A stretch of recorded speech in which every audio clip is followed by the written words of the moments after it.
We did it 3 times already. Durkheim, structuralist. Weber, no, I'm sorry. Parsons, structuralist. Marx, structuralist. Macro. Do you remember what macro is? Okay, can I go? Yes. Or maybe I just show you this. This is macro. This is macro. This is structuralist. Okay, come, testing. Anyone can help me read this or interpret this?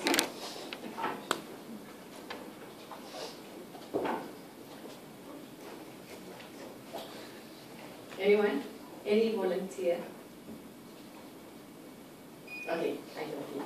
Okay, we have to ask people who talk a lot. Tell me. I thought you know already, you're not listening? You also don't know? So listen. Can you help? Can you help? This one 3 times really. Okay. Use the words that you see there. You know, when you go to exam, right, you are not going to memorize all those words or things. You memorize something like this. Yeah? And you have to be able to have confidence in yourself to put these in words. Yeah? How are you able to put these in words? Okay. What do you say? Can you help interpret that?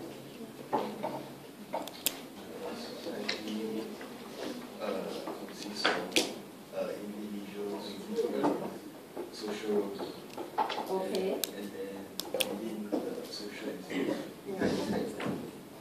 Okay, he said society is composed of people taking on different roles. Different social institutions. Good. And all these different roles and institutions, they form up society. And then,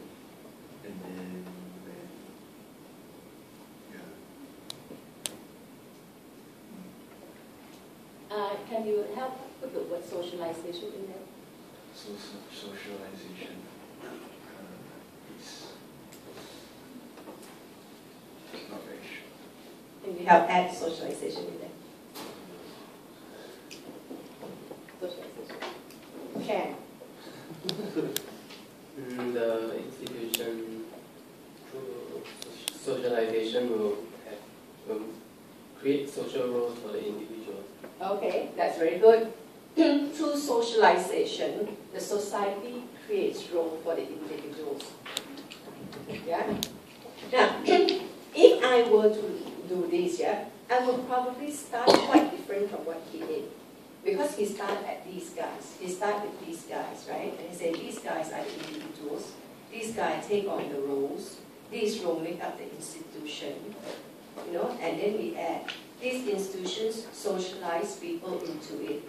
I would probably start by saying, society as is a structure, is a structure of interconnected parts. Yeah?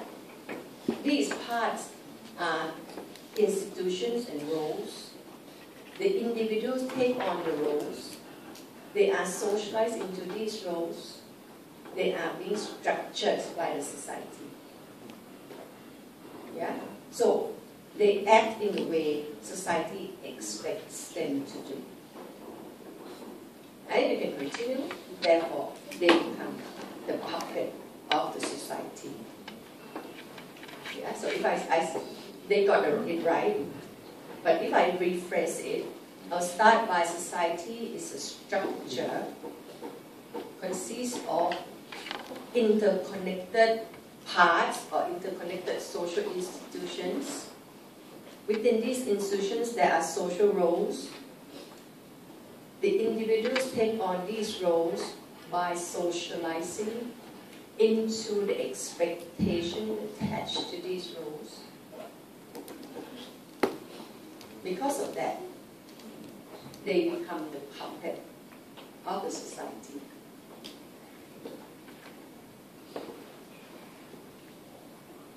Okay, that is very much the Parsons' idea of social structure. In fact, this is the complete idea. If you want to make it briefer, if you want to write it in one line, what is really the key idea? The key idea is there is already pre-existing structure that the individuals born into it and socialize into it. Yeah, there is a pre-existing structure. And Mrs. Gosling, I think she emphasized that part, yeah? That as a structure, you are born into it. Even you live in the structure remains, isn't it? Yeah? That is structuralism. If you want to expand, this is how you expand it. Right? This is Marx. This is Marx's idea of structuralism. In fact, base superstructure is the idea of structuralism. Also, if you don't want this, class will be easier. Okay, let me do this base superstructure for you, and later do class for you. Here, Marx believes that society doesn't exist at random. It is patterned the way it is. Yeah? The basis of it is the economy. That structure, the whole superstructure. Yeah? So the structure is there, we are born into it. The economy creates all the, how the family looks like, how religion looks like, mass media looks like, how class looks like. Society is structured that way. Most people, when they look at Marxist structuralism, they tend to focus more on class structure. Sorry. Remember what Marx said about class structure? Class structure.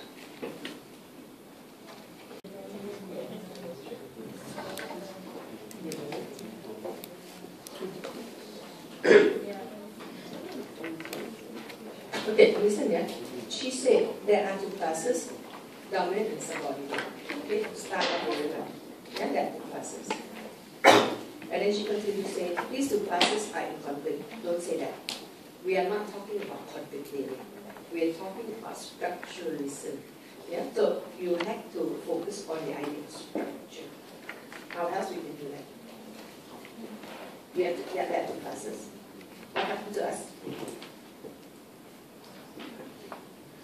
The class pre-exists as well.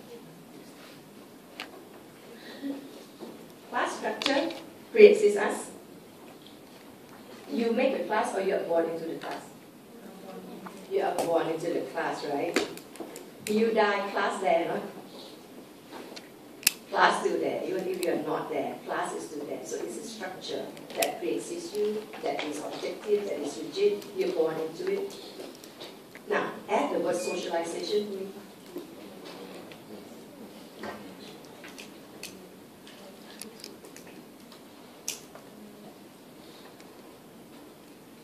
Add the word socialization.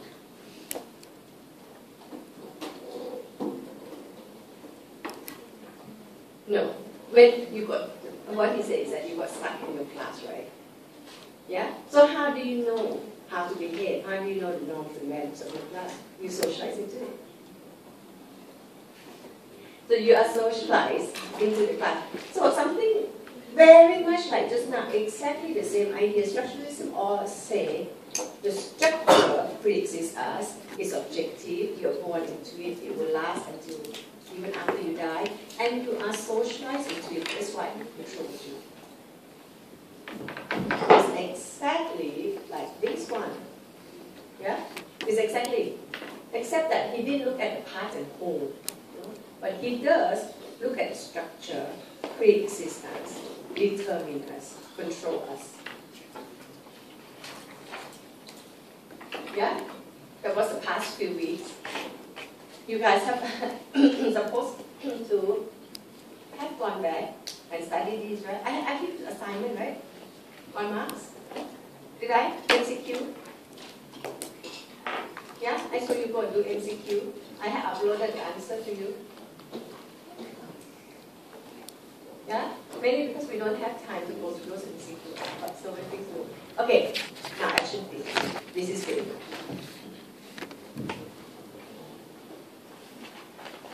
We are no more puppets. We are smiling. We are lively. We are lively simply. Because we are active. We are creative. We are purposive. We think. Yeah? So the focus is not on norm, not on anything pre-exists. It's on ideas and interpretation. Yeah? So you have idea, I have ideas, you have purpose, I have purpose. You guys come to class today. Yeah? Each of you have different purposes. Yeah, you have different ideas, you have purpose, you have meaning. Yeah? The act of writing, he is writing. Yeah? Writing, in itself, is nothing. We need to know the meaning behind his writing. What made him pen down that thing? Why other people don't? Yeah? Maybe he's more hardworking. Maybe he thinks his point is important while others don't. Maybe he got bad memory. We don't know. Everybody has their meaning, has their ideas. Yeah? And the ideas and the meaning is the core to this perspective. You know? The study of ideas, meaning, interpretation.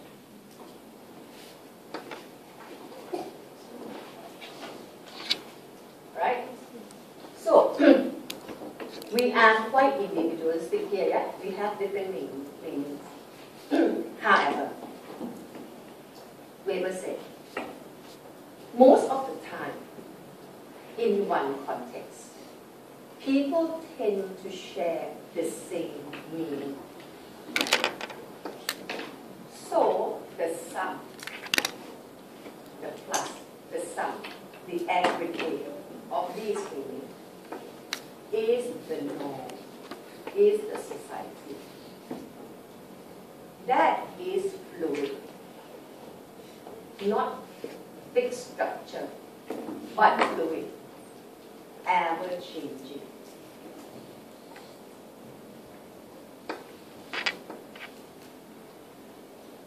What is the purpose that you come to my class today? Yeah, you guys may have different purposes. How do I know? Later you come. I've got to fashion you. Yeah? In order to know what is the purpose you have. But you can predict that majority of students here come here because they think by coming, or probably society will be easier. Most people think the same way. Norm is a sum of their thinking. But not everyone thinks that way. Some people come because it's compulsory. Yeah? Some people come to see friends. Some people come because that cute girl is in class today. Different people got different meanings, different purposes. However, they will say, even though they may be different, but there is commonality among people in one context. People tend to share the same meaning. Yeah? That common meaning is what we call norm. We tend to share common sense. Later, somebody pick up the idea about this common meaning, common sense. So, then we have the norm. But the norm is not like the kind of Marx norm, you know. It's not definite, not rigid. Because it's the sum of people. Can you imagine? If someone comes in, yeah? Another 3 people come in, yeah? And they kind of change the group dynamic here, or because they talk a lot, for example, yeah, and they talk more. Then they join the group that talk a lot, and then this class become very noisy. The whole mood of this class will change. And this perspective, don't believe that we are fixed. You come to class, you are different all the time. Sometimes you are more like focused, sometimes you're less focused. Sometimes you are more happy, sometimes less happy, sometimes, your friend not here. Whatever it is, you come to class, not the same person again. So this class, this society, the norm of this class, is being created by the sum of the individuals here. So it is true right here, right now. So then what we have is societal idea, or the norm. This is a common idea. And as I said, some people don't share the idea, some people are out. It's just that it's a probability. We are talking about probability. The likelihood that people share the same idea. Not definite. There are people who are left out. Not always happen like that. That's why you see the way I draw is kind of low weight, ever-changing reality. Now, Weber said, last time, this guy, the way he thinks about things is more based on tradition, God. This guy, God's will. So the norm of that time is called tradition. Not everyone. Some people are more radical, some people are more scientific maybe. Weber say now, you, me, she, her, him. Most of us, not everyone, most of us are rational. So there is a norm of rationality today. So the norm, social idea or societal idea or norm of rationality. This is action theory. By right, this is it. This is it.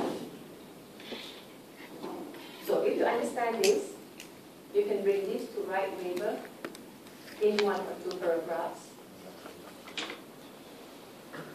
Yeah, very go through the wordings and see, to pick up some other things, those small details. You understand this part? Yeah, I start by saying we are the agents. We are not passive. We are not the puppets. The agent denote the term that it means that we are active. We make things happen. The agent. We make things happen. We are actively making things happen. We are not puppets.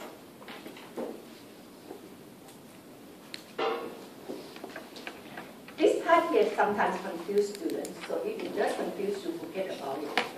I think the explanation just now was already quite clear. This part I say this. This part I say, action is subjective. What do I mean? I mean by we have different meanings. Just now I told you we have different meanings. Yeah? We have different purpose, we have different ideas. Human agency means motive, meaning, purpose, and action. So the study is a study of purpose of action, meaning behind the action, or human agency. Meaning behind the action is human agency. Right? Again, if you don't want to remember all these terms, now if you remember this term better because it's a concept used by Weber, right? But if you want to get it, like you want to, more important is to explain what you understand. More important. Yeah? Okay. So that true? You can say all human agency. Now, we are different, but I say, even when we are different, we share the same thing. Therefore, there is some kind of structure. But the structure doesn't pre-exist. We make it. from the sum of our ideas. Yeah?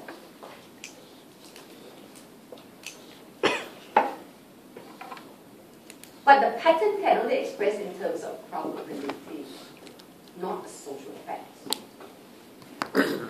The pattern is the livelihood that people tend to share this kind of idea, a livelihood. Yeah? I mentioned tradition, rationality. Yeah? This is social action. These represent that picture that I showed you just now. Yeah, that drawing that I showed you just now. This is it. This is Weber theory. Of course, Weber got a lot more. Yeah? But the idea of social action can be summarized into this, which you can write in a paragraph. Right? This part here, though, you don't have. Can you just write this down? Just write down, you don't have it. I just did it yesterday.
Okay, what I mean is, if you take the two extremes, yeah, macro, big, structuralism, study social structure, and micro, small, study the individual's meanings, psyche, motive, yeah.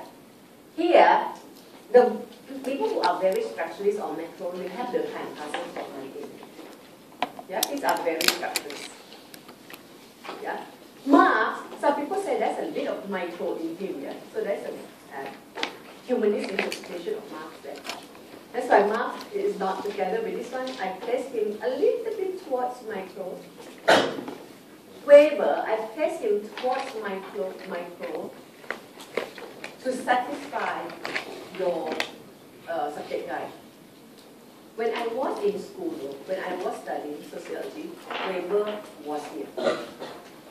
Weber was together with us, and we saw Weber more structured.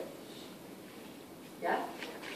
So as you know, all these are the interpretations. Somehow, my school in the US interpret him more macro, but in the UK, Weber was placed as micro. Yeah? And then, but Weber is actually quite complicated. If you really know him very well, he's the most complicated guy, but we are not going to try to complicate you now. Yeah?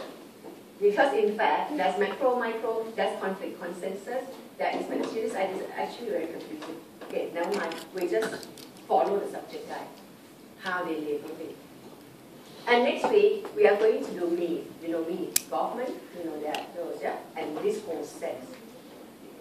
Very quickly. Yeah? Because I don't usually choose this guy to do. I usually do Marx, Weber, Descartes. I think these three are more interesting, more things that you can use. Like next week, they come to this group, yeah? They can help you on some questions, but they can't help you for all the questions. Yeah? That's why I say, if you prepare this, some certain question come, you may not be able to use. Right? Now, test your knowledge. Look at this. See, oh, no.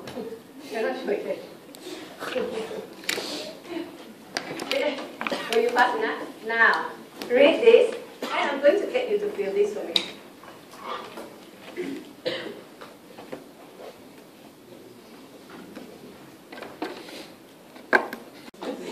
Oh, is there? See? So, social action. I'm sorry. Social action. No. Let's try some more. How do we describe social action? Yeah. Can you help? How do we describe social action? Okay, let me tell you how to do that. You look at structuralism. Social structure has objective existence, external, recurring, pre-existing individuals who are born into it. Can you contrast that?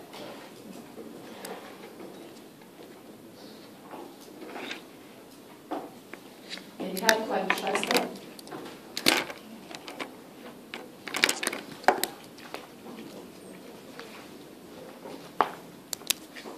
So, the social structure has objective existence? No. So how do you say it? Social structure doesn't have objective existence. Can we do that? Why not? So, in this one, I said you contrast it. Once you contrast it, you got social action. So this one say it has objective existence, right? So this one then say it doesn't have objective existence at all. It isn't. Does it? Is it external to us? No. No. It is not external to us. It's recurring. This one is a bit tricky. It does recur though. But different process of recurring. Yeah? We make it repeat by us being here. Does it pre-exist us? No. So you say social action, say social structure, doesn't have objective existence, doesn't exist external but is made by people, doesn't pre-exist the individuals, because individuals create it. Yeah? You okay?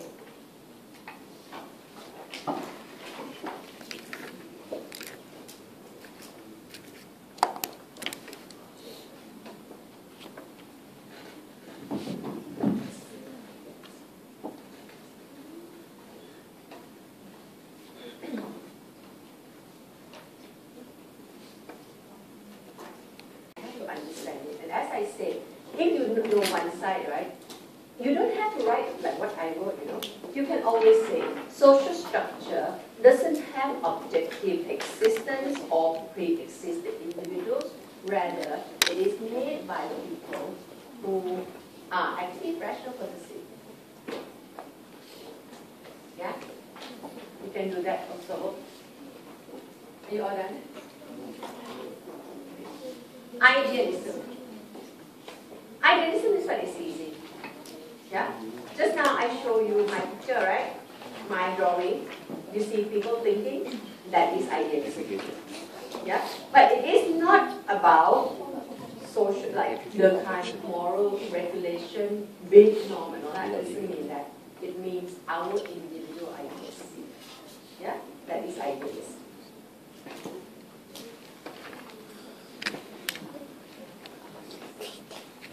Okay. The word ideal type later will come. Yeah? Yeah? What he means by ideal type. Now, he said this.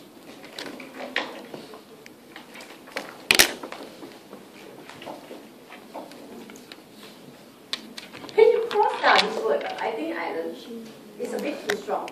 Cross down idea, structuralism, you know, write structuralism better. I think it will confuse you a bit. Just say idea of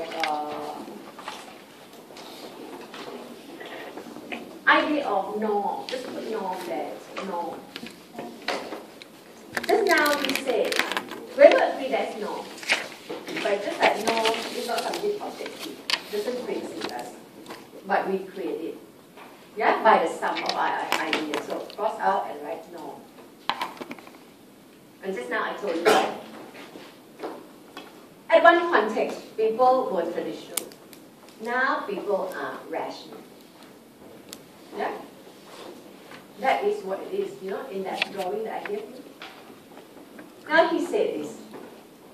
At one time, people tend to do things based on tradition. So you have something called traditional norm or traditional action.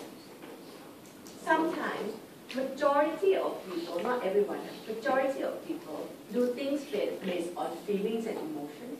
So you have affective action. Now, most people do things based on rationality. What is rationality? Yeah, there are two types of rationality: instrumental and then value rational action. Now, rational action, rationality, it will come later, is calculation. We always calculate, worth it or not. Yeah? You coming, sign up with SIM, coming to class, you have calculated, worth it. Yeah? You can do self-study, you have a lot of options. You can do self-study, you can go to take New York or Buffalo or UNISYM, so many programs. This is the amount that you have to pay, this is the time that you have to spend, worth it. Yeah, in the end, you get this degree. And Weber said nowadays, most people do things based on worth it, based on rationality. And there are two types. This one is not important. This one is just too detailed already. Yeah?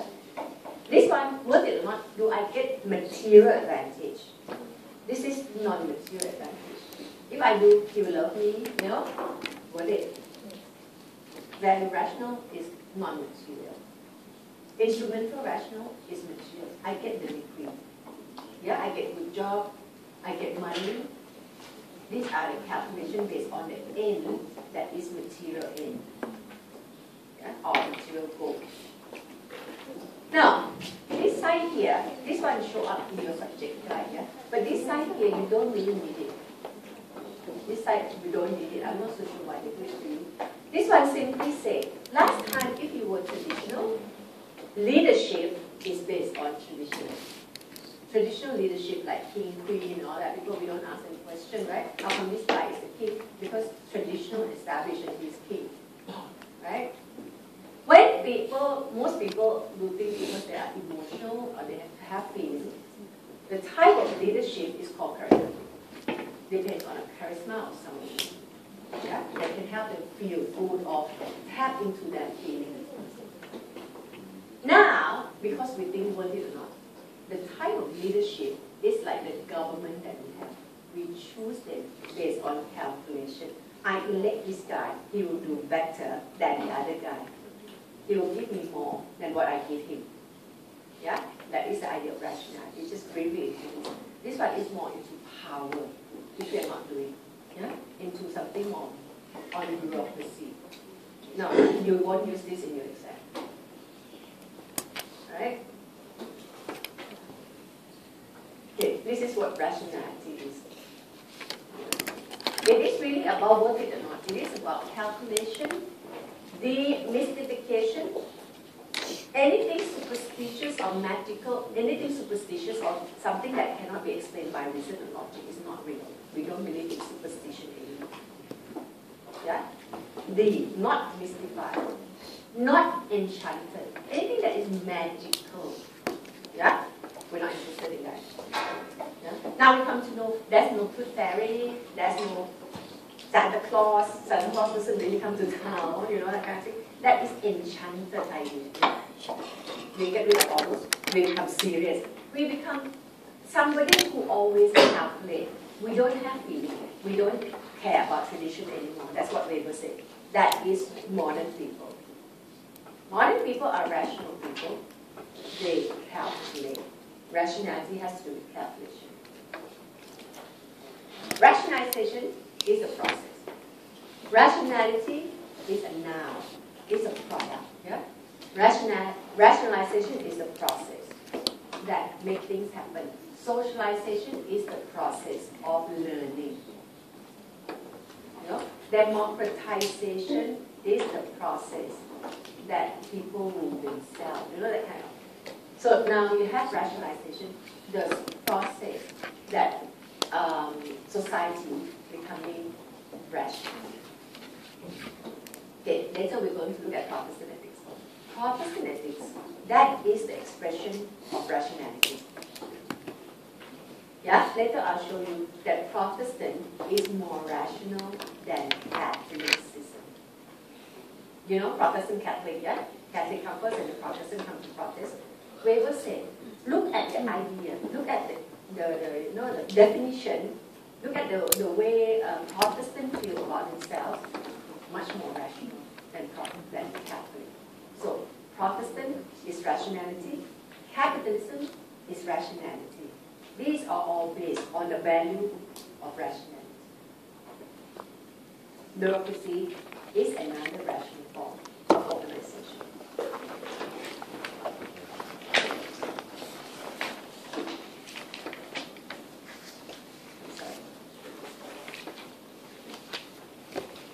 Bureaucracy. This one here is not in your subject, right? I add. Yeah? Because I said, how come bureaucracy is not here? It should be here. Because we are going to do section C on organization. Yeah? Just like IBM. You need to know Weber a little bit. Right? And it's also a very good example to show you the idea of rationality.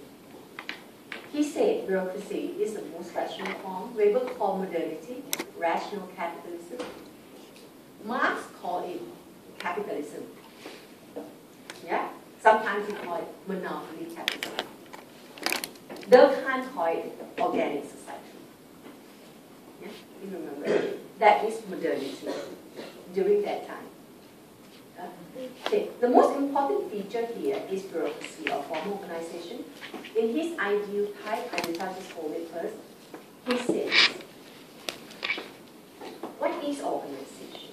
What is an organization? Yeah? I say organization must have, that's what Nigel told you, right? Division of labor, written rules, hierarchy, impersonality, expertise, full-time officers. Yeah. Why we need this? Oh, last time when a group is small, you don't need it. People can live together. Now society grows big. Grouping grows big. When you have big group, what you do? Specialize. One group specialize on one thing, another group specialize on another thing, so that it doesn't get messed up.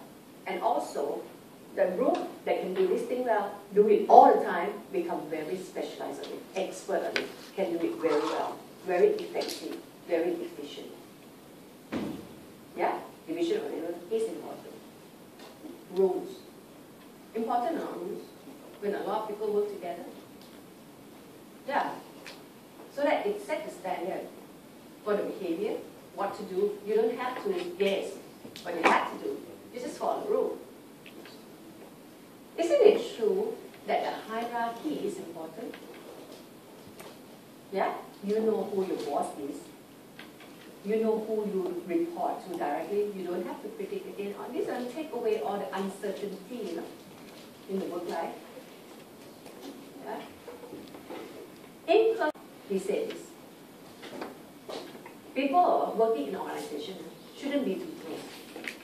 Shouldn't have personal relationships. Because that encourages favoritism, nepotism. Yeah, you take side, not very good. Yeah, so you should not be very good. There shouldn't be personal relationship.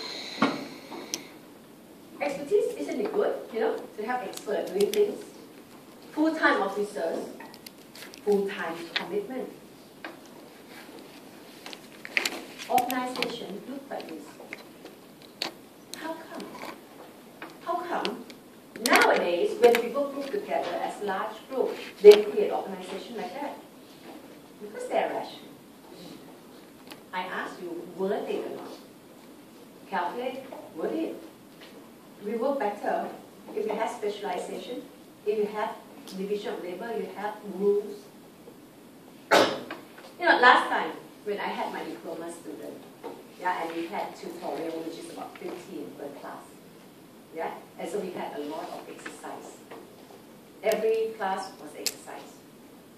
The first exercise ever, they came to my class, I said, okay, this group, we split into two groups. Each group land on an island, empty island, nothing there. There's only chicken run around. chicken is your food source. Discuss half an hour. Discuss how do you organize yourself to survive. Yeah, I said the only food is chicken. Otherwise, I will spend the half an hour what food to eat, that one or what. No, Singaporean love to eat, I know. So I have to do that, just chicken, because I want them to focus on organization. How do you organize? Without doing bureaucracy, without doing anything on organization. You know, and the idea is really, sociology is about how people organize themselves to form a society, right? Yeah. You know, so that idea, after they discuss that, if I ask you to do the same thing, you will probably give me the same model too. After they discuss, usually, you know, I would say 95% of the time, they would say this. 8 of us, yeah? 2 of them will be responsible in going to look for chicken. Yeah? Usually the guys will do that. 2 of them will prepare to cook. Usually the women in the group will do that. These 2 will have fixed shelter. Yeah? They'll be responsible to fix shelter, go and collect woods and stuff like that. Another 2 will make bushfire near the beach, you know, so that it gives signal. Do you see division of labor there? Yeah? And they also often say, oh, we have to set some rules, because otherwise if there is this field, there's problem, you know, we don't know what to do, we will elect our leaders. You know, very often they say that. Yeah? We elect leaders. So that if there's problem, somebody has the power to solve, to settle it. You know, the model that the students gave is very similar to Weber girls. Yeah? Why? Because the students are rational as well. They think, okay, if we were to live together, what is the best way to live together? Then they create this kind of model. So this kind of model comes, and then Weber said, now we live in this type of organization called bureaucracy, being defined as division of labor, rules, hierarchy, and personality. We live in this kind of society because we are rational. Yeah? So rationality is the value in modern society. It creates this. It leads to effectiveness and efficiency. Effectiveness, write down the word, goal is met. Goal is met. Efficiency, at least cost. Goal is met. At least cost. And organization, all organization is for them. People go together because they have a goal. The goal has to be met at least cost. You calculate. How would my goal be met at least cost? Yeah? And they will say, you want to go met?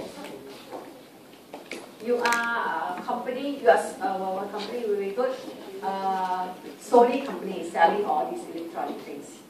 The goal is to make money. How to organize? He said this. Yeah? SIM has a goal too. What is SIM goal? To produce knowledge. Oh. Now you only know, you always think to make money, isn't it? So how to do that? How to make money or how to produce knowledge? Organize it this way. Yeah? That is the model of organization. Now, Weber was thinking that this type of model will spread everywhere. It will have something called rationalization, bureaucratization, disenchantment. The problem, I'm sure Nathan has said this, people become little caught in the big machine. Why? Bureaucracy is such impersonal test. It's such an impersonal test. It is like little parts in the machine, a big, well-oiled machine where parts work together so well. Those parts only work based on rationality. They themselves are like machines. They don't have any feelings. Yeah? They work together based on what they think most worth it, not what they feel like doing. People now, in modern society, people have no more feelings. You know, that's what people say. Society runs itself very well, very effective, very efficient, but no more feeling, no more tradition. Yeah? And he said, oh, this one sounds so gloomy. Not summer's line, not summer's bloom lies ahead of us, but rather a polar night or some icy darkness and hardness. Okay? Bureaucracy becomes very important to us because we come out to work, right? When we come out to work, we come out in the bureaucratic world or the world of organization. Yeah? We go to church, we go to the world of organization, we go to hospital, we go to shopping mall. All these are the world of organization. And we come across these machines. So it's no more summer's bloom. Not anything warm or pleasant. But what we come across every day is something dark. Dark night. No, cold. Cold night. Yeah? Cold, dark, hard. That is organization. That is bureaucracy. Yeah? So, it is quite... Now, if you think of Weber's personality, yeah, and I told you, I don't think he comes from very like good, you know, he doesn't have that much like good experience with his family or happy family and all that, see?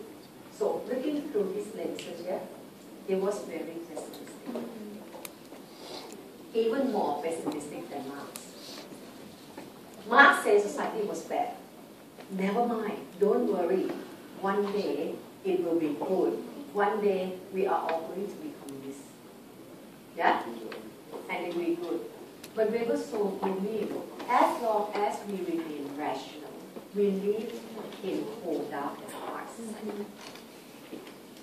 Because this society is created by us. We create it based on the value of rationality, based on calculation. We create it. If you want to blame society, you blame yourself. You know? So pessimistic, you know, there's no way out. We create it like that. And we can't get rid of the idea of rationality. Yeah? When will society change? Maybe. When new idea become, you know, started, you know. Otherwise, we'll live in this type of society, in this type of bureaucratic world. Now, Ritzer, another American sociologist, bring Weber's idea and wrote McDonaldization of society. Yeah? Using the same idea of Weber, McDonald. He didn't think about the food, hamburger and all that. Yeah? I'm kind of hungry, I need to eat, so I rush like this.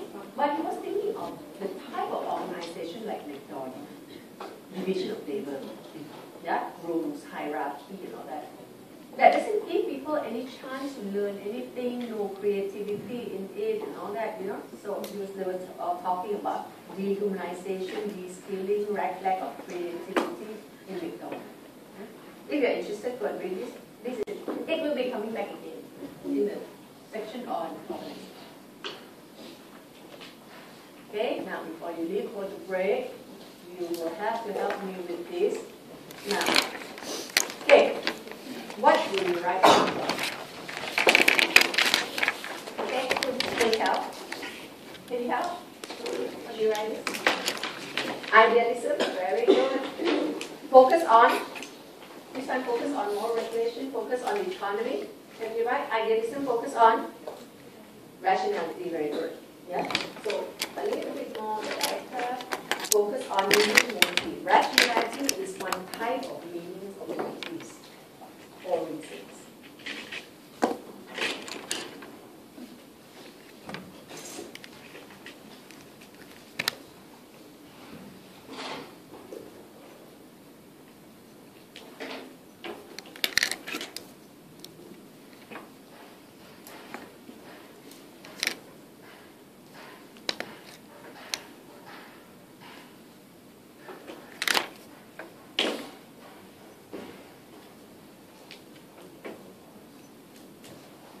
After the break, we are going to do tutorial. I have asked you to help look for topics. If you have not, you may come and search some of the topic from my newspaper. This was yesterday's paper though. You need to have a topic that you can use the time to analyze. Yeah? After the break, we'll quickly go through this method and then we'll try to spare like 45 minutes for the tutorial. A little bit more here on visual labor. I think this, and after this, we can have the work. Did he talk about division of labor? Yes. Division of labor is a feature of bureaucracy, and bureaucracy is an important feature of modernity, of capitalism. Yeah. So he did talk about DOL as well, division of labor.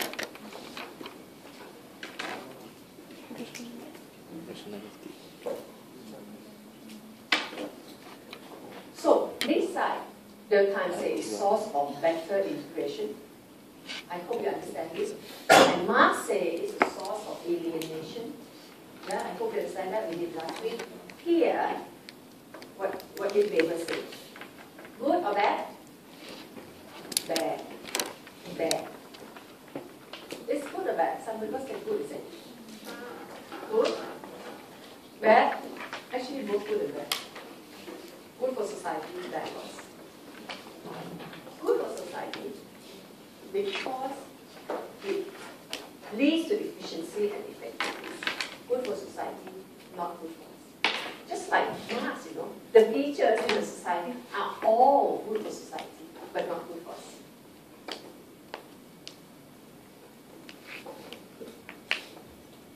But Marx says, because it's not good for us, one day we will realize it through praxis, and then we will get rid of the system. But poor Weber said, no, we don't have way out. Probably we will go nervous breakdown. No way out. This is a very pessimistic by nature.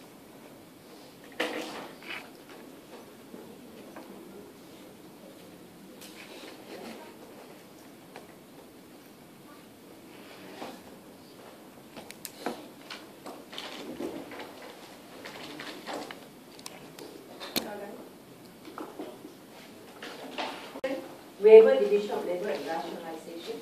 I told you before that these are important concepts. You need to know Arnold. And these are all attached to the idea of division of labor. And that makes something quite interesting to compare. Alright, so let's have a 15 minutes break and come back at 10:15. Meantime, until you have chapter 3, you come back and read this, it will make more sense, yeah? I have to do this part here. Now, we are going to look at his methodological contribution in your essay. If you are asked to write about contribution, my advice is you just have 1 or 2 paragraphs on theory or 1 or 2 paragraphs on method. Yeah? Or you can also split them into 1 or 2 paragraphs on the more micro level type, and then another 1 or 2 paragraphs on the more macro level type. Yeah? Okay. In his own word, he said, sociology is an objective science, concerning itself with interpretive understanding of social action, and thereby with causal explanation of its cause and consequence. Action is behavior to which the active individual attaches subjective meaning. The one in highlighted, number 1, 2, 3, these are mine. Now, Weber didn't write number 1, 2, 3. I'm going to go through it as number 1, and 2, and 3 to explain what he means. Number 1, objective science. Yeah, it's not that society exists an object and all that, you know. It means more by the fact that he wants people to be neutral, to make them strange. And in his own word, he used value freedom. Yeah, value freedom, value neutrality. Yeah, straightforward. It means to be objective, to be neutral, to be non-biased.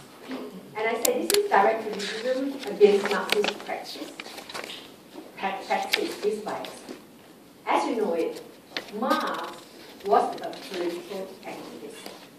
Marx was never an academician. Yeah? He was an activist. And he wrote a theory to guide revolutionary movement, communism. Yeah? And this theory is like, you read Marxist, it's not for understanding, for action. So there's a lot of bias in his idea, all about his vision about how society should be. Society has to change to communism. That is what we have to do. We've got to act. Yeah? So Weber, in his own words, he said, quote unquote, there is no politics in the there is no politics in the classroom.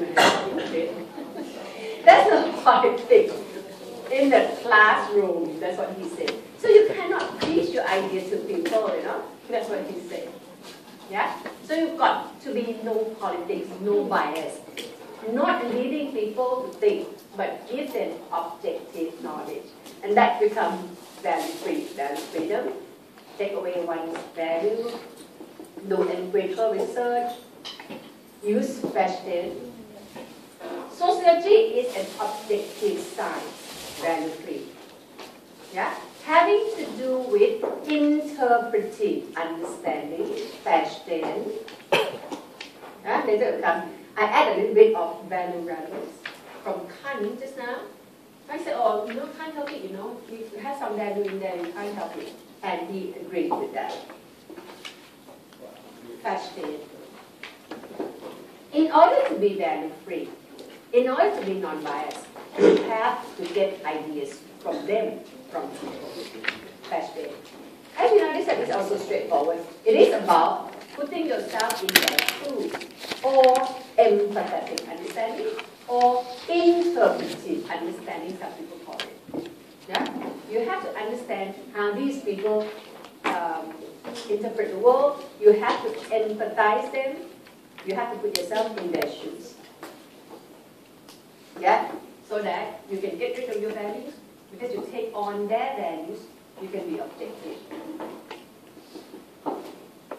Yeah? It is used by the interpretivists. You know them later on. These people use quantitative research, people who do PO who use fashion. Now there's another word called hermeneutic. It is here because that is what we will use in studying the Protestant ethics.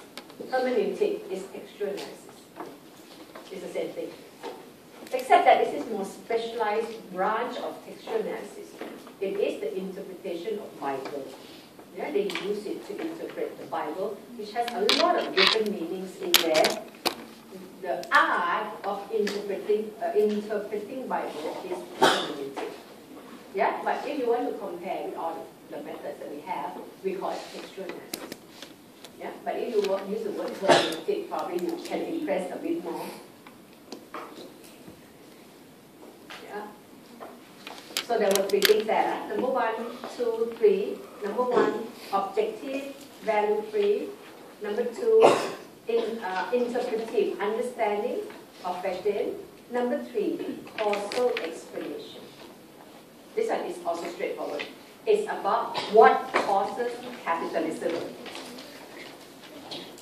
Yeah, the word causal explanation. Yeah, what creates capitalism? And that comes from the word work profitability. Let me cautious you a little bit here. To me, the word cause effect, I don't think it's rightly used. I don't know whether it is the mistake in the interpretation, in the translation from German text, or he actually wrote it quite casually about cause, because it can never be a cause effect. If you understand Weber, he said, if all is changing, including what we know. Things changes all the time, right? So you can't establish this cause this, because if you do, this is factual. Cause is factual. You understand? If one thing causes another thing, this is a fixed statement. Yeah? This is a be what Weber would say, because he is somebody who said it depends on interpretation, it depends on individual's mind, depends on their ideas. Their ideas together create reality and all that. Their ideas never fix, their idea never change. Their idea never all the same. So the word causal, I think, is wrongly used. However, he did say though. I think it's more like, his idea is more like, okay, with this thing happening, we can describe the course of events. When Protestant happened, what followed, when Protestant happened, what followed is capitalism. Not really cause effect. Because if it is cause effect, it means if you want to have capitalism, you must have Protestantism. And later a lot of people come and criticize him. It's not true. He is wrong. Yeah? I think they are arguing different things. I don't think Weber intended to be causal explanation. It's more like a correlation, maybe. Yeah? It cannot be established as cause effect. As I said, cause effect is factual. He never believed in facts. He believed in interpretation. Okay, another thing in the subject called methodological individualism. I don't know if you read this. It simply means that if you want to understand something, understand the reality, you need to understand their thinking. So you have to have a method that measures the aggregate of existing by doing this one better. Ideal type. Because he wrote the word ideal type all the time. Ideal type of bureaucracy, ideal type of Protestants, ideal type of capitalism. Ideal type is a method. What is it? It is something like when you have a concept and you have indicators. Can you imagine that concept and you have to create indicators? Ideal type is that. Ideal type is really that bureaucracy. What does it mean? What are the indicators of bureaucracy? Division of labor, rules, hierarchy, impersonality, expertise, full-time officers. These are what define bureaucracy. Yeah? And later, you see how he defined Protestant ethics.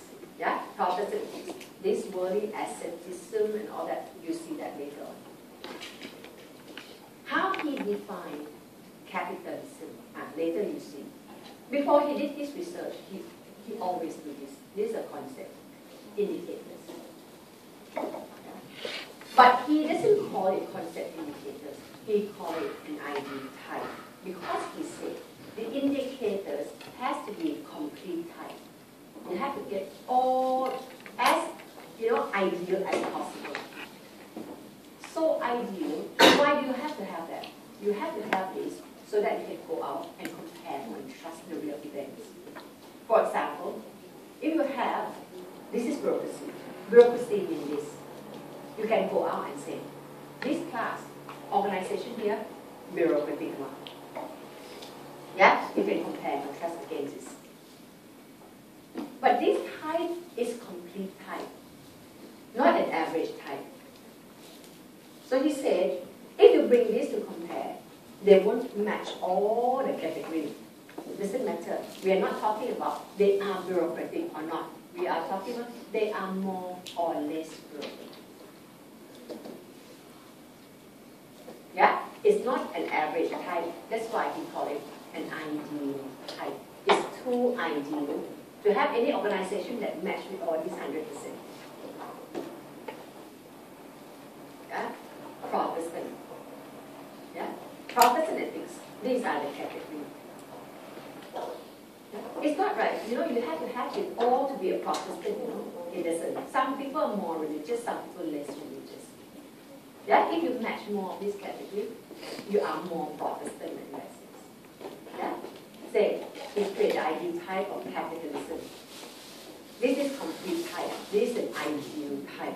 This is not an average type. Yeah? The value of this is, you can bring it, see, he created the ideal type of prosthetics of capitalism, and he compared with China and India. Yeah? We'll look at that later on, and I'll bring this ideal type back in one more time. Yeah? Now, you just know a little bit of that first. Now, let me try to connect this to the theory. Yeah? Let me connect this to the theory. You remember my drawing just now? I said we have ideas, right? To capture the idea, Weber say use Fechstein as the method. Yeah? But then I said, that's also a common idea, yeah? To capture that common idea is the ideal type. Ideal type is the idea that is shared among people. Yeah? To capture that common idea is the ideal type. It's a method called ideal type. Now, just to explain some more. If I want to know what you people mean by achievement, different people mean differently by achievement, right? Now I want to create an ideal type of achievement among people in this class. That's the objective reality, yeah? It is about how people think about it now, right here, right now, yeah? I want to know the common meaning of achievement. That common meaning, yeah, of achievement in this class. What do I have to do? I have to fashion you. I have to fashion each and every one of you to get the individual meaning. Okay? Achievement means money, he said. Achievement means have a successful family. Achievement means have a happy life. Achievement means these 10 things. Yeah? I fashion another one. Achievement means, I used to get my students to write down, but now we don't have time. Achievement means have a good boyfriend, no need to work, whatever. So different listing of achievement. If I ask you to write 10, you write 10, write 10, yeah? These are your individual ideas. I fashion you. And last time I used to do that. And I collect the slip. And I gather common idea. Which would be common idea among students in this room. So from there, I draw out those 10 items, achievement. And I say, more likely, you will share this idea. Not all of this. Yeah? You won't share it. This is ideal type, that's what we call it. Ideal type. It's the type that most people share, and Weber says it's a complete type. But this is the type that you would tend to have. You won't have it all of 10 categories. Maybe your answer will match 7 or 8. Yeah? And some people 2 or 3. Yeah? So, and you can use this to compare. As you have it, as you have the model, you can compare. This guy achieved or not? Not so achieved, not very high. Oh, great achievement, that is the value of ideal type. So ideal type then is the method that reflects his idea, that is common meanings. So there are 2 important methods. One, fashion, which you can write, as you write about, individualistic meaning and all that, the type on micro theory. Yeah? Individual has meaning. And then later you say, but that's also common meaning. And the method that captures the common meaning is ideal type. If I say this paper, if you write paper, yeah, based on my lecture today, based on the subject guide, you can do it 1 part theory, 1 part method. Or you can do 1 part micro with the question as micro method and ideal type together with the norm. You more confused or you clear? You clear? Let's see. You like Weber? No, you don't. So you're not going to write about Weber. You like Marx? Yeah. You like Descartes? You don't like anyone. Hard to like them. There's a, what is the value of studying them? I tell you what's the value of studying them. The other day, yesterday, my student came talking for so long, about half an hour, chatting with me about sociology. And she said, don't you think that sociology sometimes attack our basic belief about God? You know? I said, yeah, it's quite true. And the thing is that only when we can actually attack those fundamental beliefs, we start to think. We start to think. You know? And sociology is trying to do that, to try to challenge what you know and then, you know, start making you think. That is what they try to do.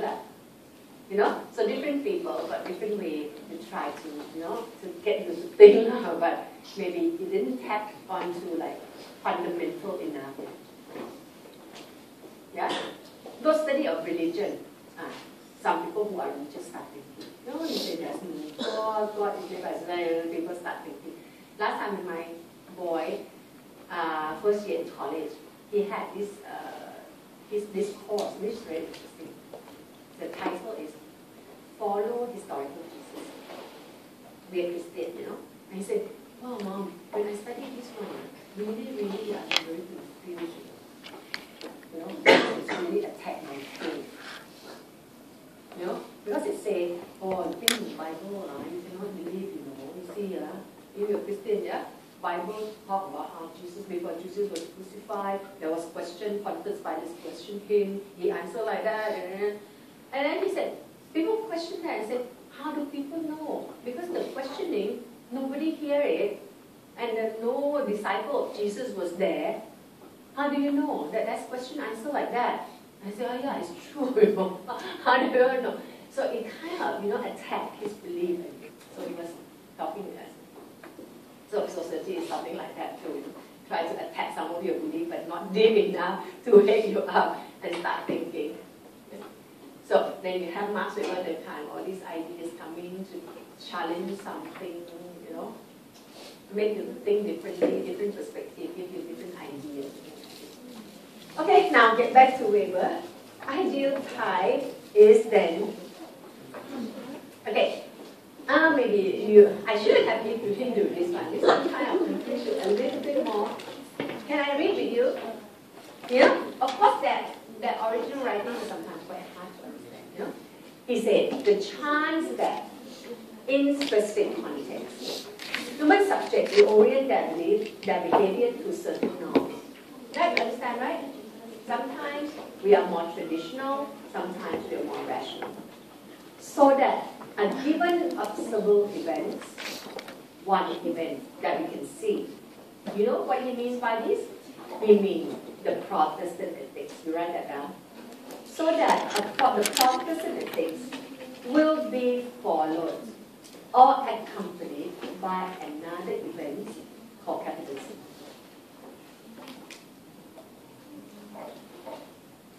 The ideal type is a way of analyzing the probability that actors will follow one course of action rather than another. Yeah? The ideal type is the listing that shows the probability. Yes, that more often than not, students in this class will define achievement this way. More often than not, people who feel themselves Protestant will define themselves this way. Yeah? Capitalism, more often than not, a probability. Yeah? More often than not, people view capitalism this way. Yeah, that's what he means. That a probability that people will follow this course of action, Protestant ethics, capitalism. It's a mental construct, it means it's just an idea, yeah? That include all important aspects, not an average characteristic.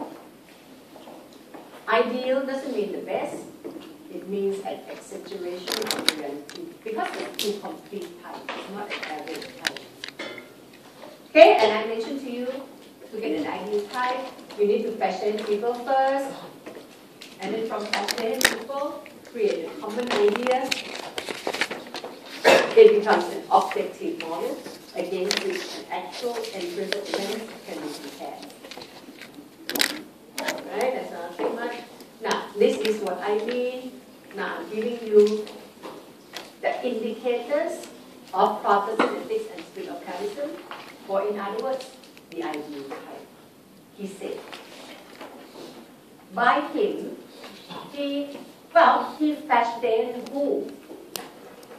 He looked at the text, he did hermeneutic, right?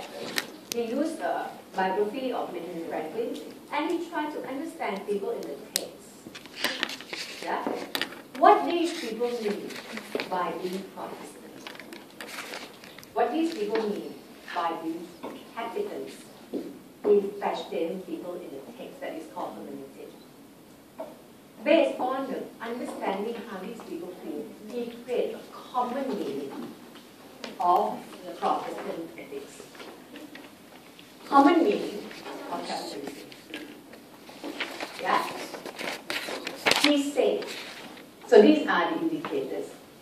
This is the ideal type. Yeah? Ideal type simply means it's a complete type or the type that may not. It means that you don't have to have all of these to be Protestant. You don't have to have all of these to be capitalistic. Yeah? But it is a model, an objective model. You can bring this to compare. So he brings this to compare. Not in Europe. Compare against the list. Oh, many features. Not in Europe. Many features of capitalism. China got one. Thrift is a virtue. It's very Chinese, but not really Protestant. Just too little to be Protestant. Capitalism exists not in China. How do you know? You have to compare. A standardization kind of thing. Yeah? One standard to compare. Yeah? Ideal type provided with that. Now, let me just go through this very quickly. You don't need to tell them what they are. Yeah? But I want to link this with rationality. Now, Weber said, the Protestant live life in this world. This worldly essence. Unlike the Catholic live life in the other world, in the future world. This one is transition. The real reward is in heaven. That kind of idea. Yeah? The Protestant live life in this world, try to do good in this world, because that is predestination. God has planned for them. They don't know what it is. They have anxiety. What kind of plan God has for them? They don't know whether they are to be saved. How do they know prosperity is the sign of God's grace and call? So they go about trying to be prosperous. Yeah, because prosperity is not anything sinful. It is a calling. God wants them to be prosperous. Thrift is a virtue. Universal economic ethics. You don't separate input or output. You treat them equally. They said Roman Catholic Church doesn't allow that. You can't charge interest. Yeah, from your brother, sister, or anything like that, or people close to you. But the Protestant allow that, according to them. Yeah?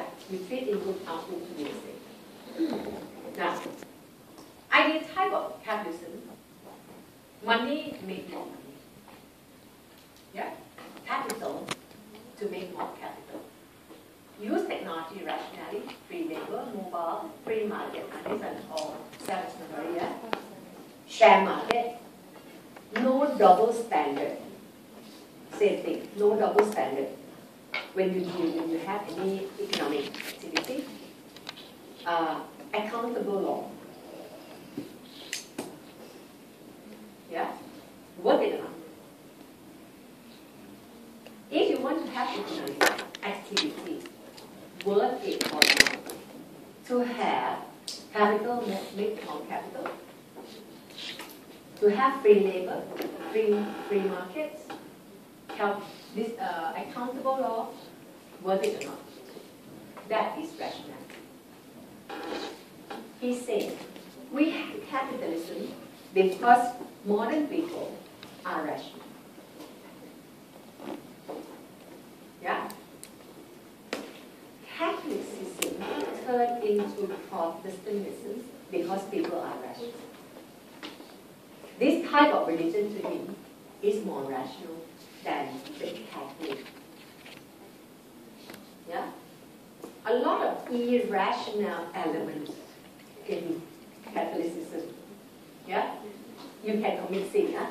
Or this week, you know, there is something called confession, isn't it? Father, I have sinned against my lecturer because I did not prepare my topic, and I didn't even come and search for my topic, and so please forgive me.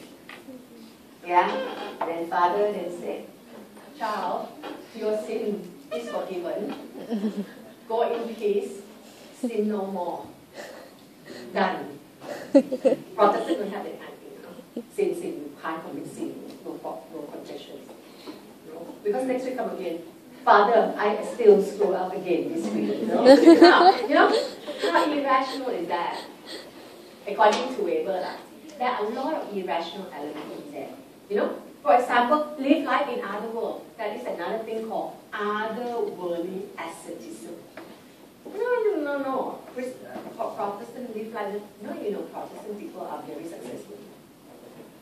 Yeah. When you compare, I see all the Protestant people. I see all the schools here, our MGS and all that Methodist schools. Once they establish their school, or school become very famous. They're really working very hard. You see, it's all about. There is no hard working there. It should be, Protestant people who are really working very hard, just like Weber's mother, just like Mrs. Gosling. Mrs. Gosling, a Protestant, also a communist.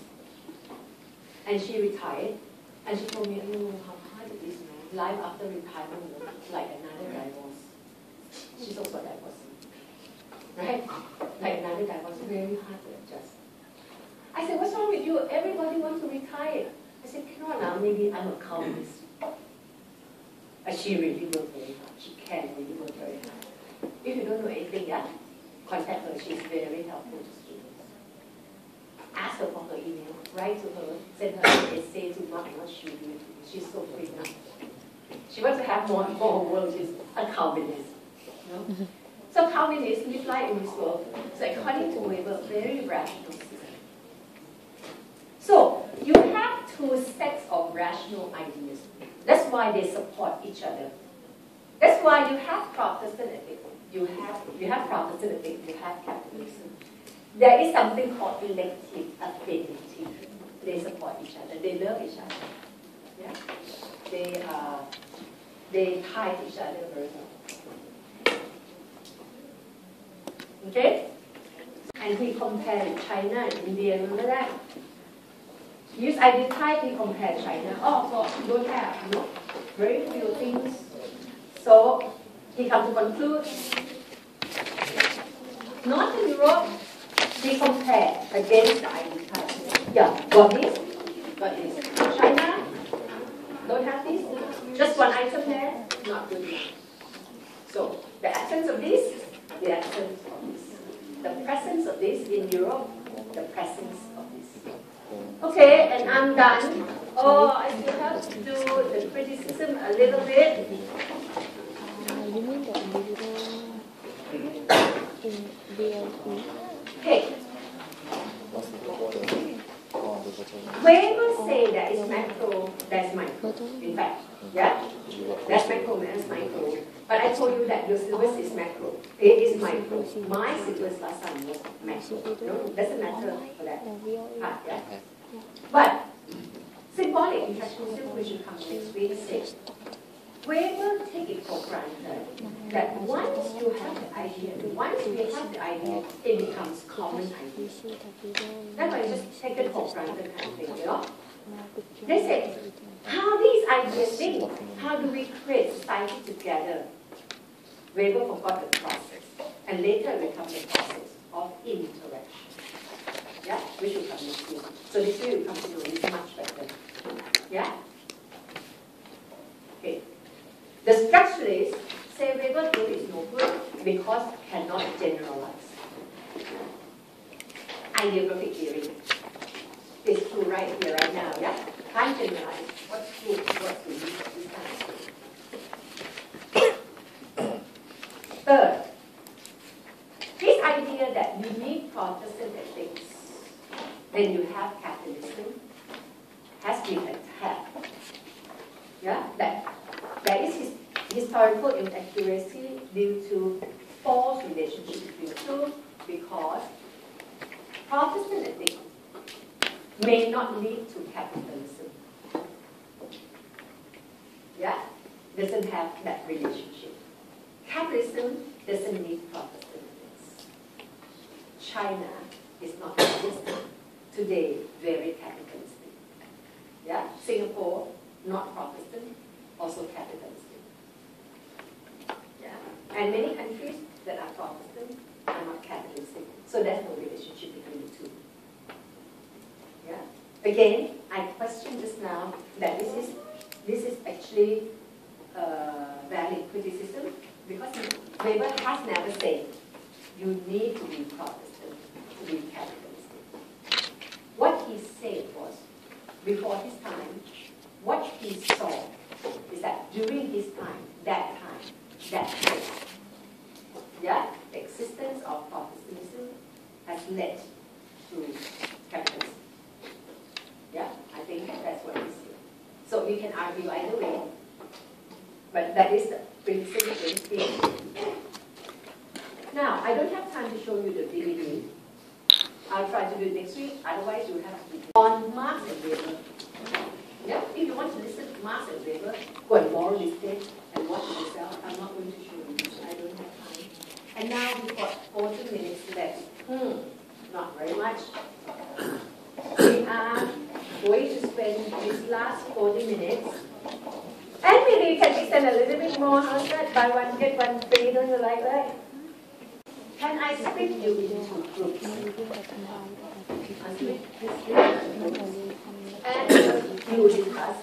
And I try to have every group present, but we will have so we may not be able to every group. We will do like that, so that we will have the non-zero joint topics like that. Okay, and each group will discuss how would you use the time to explain whatever you understand. Yeah? Okay? We are going to start quickly now, and we do it quickly. I give you 20 minutes to discuss. And then, you can just say in 2-3 lines, that's all. We don't expect very much.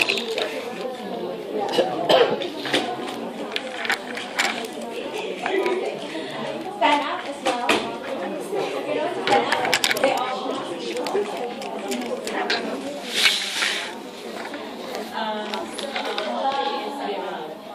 our topic is why.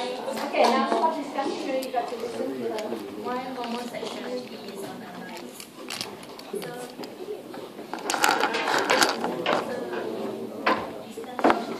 No. Say, my topic is why homosexuality is on the rise. Durkheim would have explained it, because he did explain it, yeah? Durkheim would have said it arises because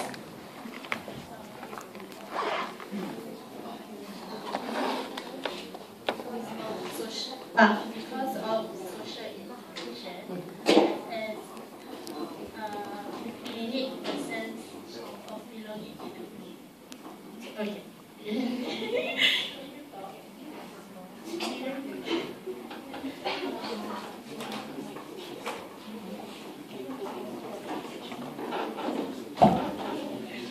listen again.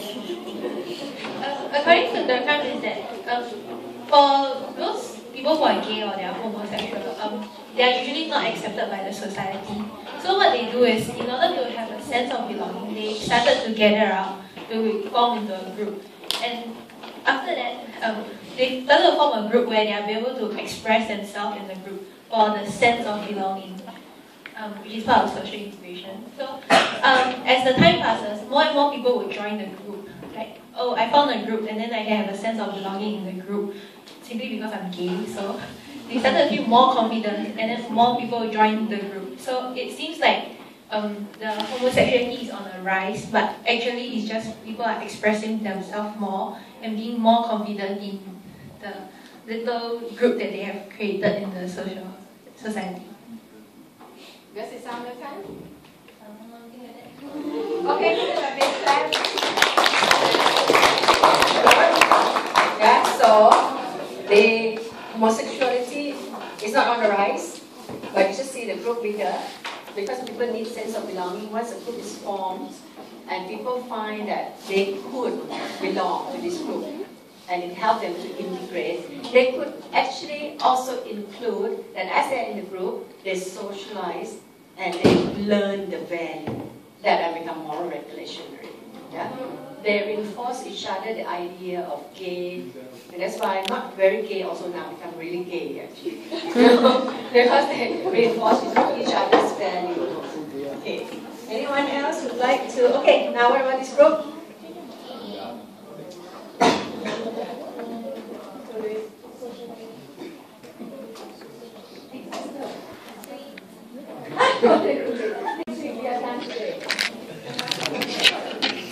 That is very interesting topic. Rape in India. We want to hear, right? Don't we? Okay, give them a class. Say, we want to hear rape in India.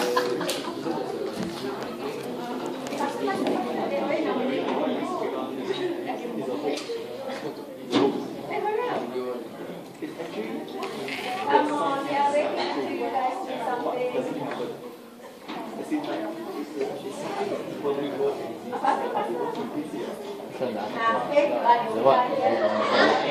After the line, it will win Canada and will run out here.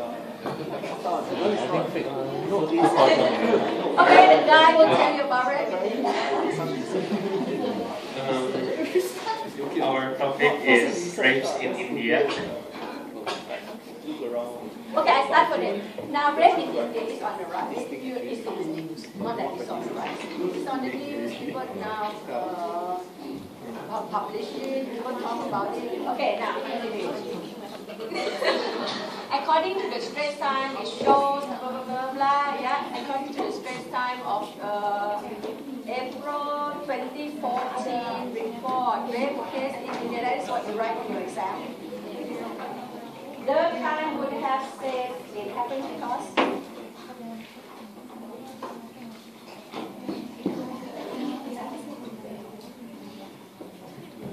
of economic situation. okay.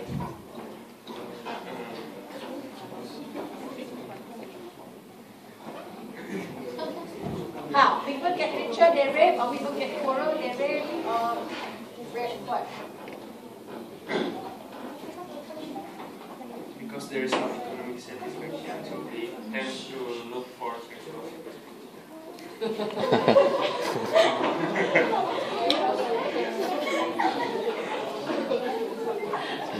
Anyone?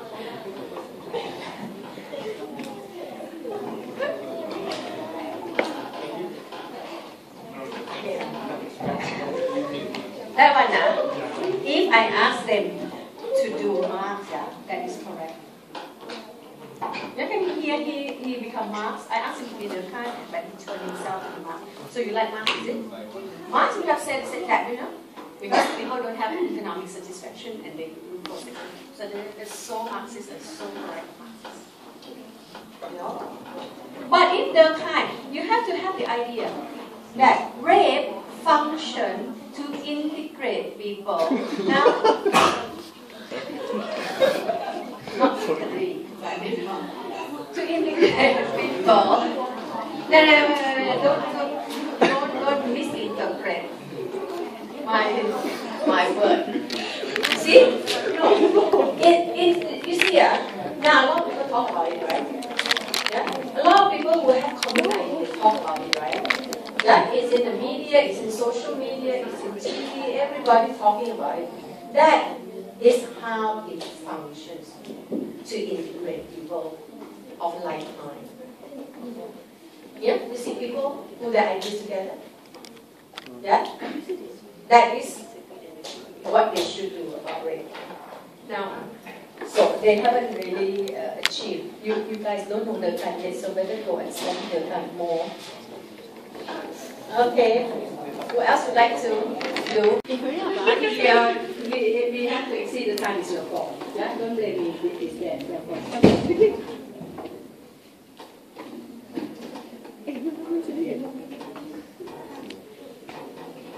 Otherwise we can't leave, you know. Okay. Take. Serves as a function to celebrate an occasion that seems to be the Lord of Jesus Christ every year. This brings people together, common belief to celebrate an occasion which generates form of social integration. Whether or not people are Christian or not, as long as they believe in this occasion, they will come together and celebrate their. But on the other hand, people who don't celebrate will cause themselves to be segregated in the society somewhat because they don't celebrate together with those that do. And this is perhaps a form of enemy as well. Does it sound like the time? Does it? Does it sound like the time? He said bring people who share the same belief to celebrate together, and if they're not, they become unwilling. It sounds so the time, but then why didn't you try to tell us earlier? Why are you reluctant? Shy. Don't be shy. Okay. So it is so the time. So what they say is that it is an occasion that help to bring people together, especially people who believe in the same faith. And then he's good, he said even people who are not Christian, also are now integrated because they also celebrate, through all the things that they do. You can also think of how people send exchange like Christmas card. Yeah, when you write, you have to write all these empirical things, how they celebrate together, they sing together. So just now you told me, they go to church, they send Christmas card, the whole year, never contact. But once a year, start to renew social solidarity. Yeah? Okay, thank you. We don't have much time, so those of you who discuss another time,